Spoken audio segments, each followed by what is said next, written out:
बनता ना उधर से तो बड़ा अच्छा लगता है।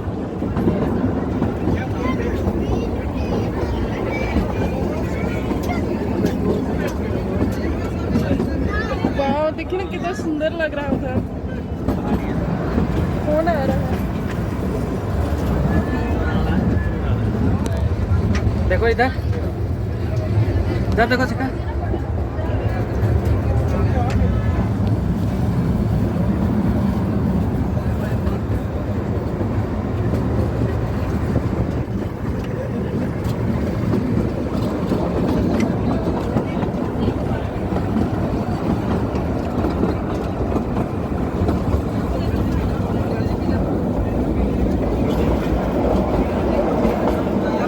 उसमें जेंट्स ही बैठे हैं खाली, वहां से सुन ले सकते हैं।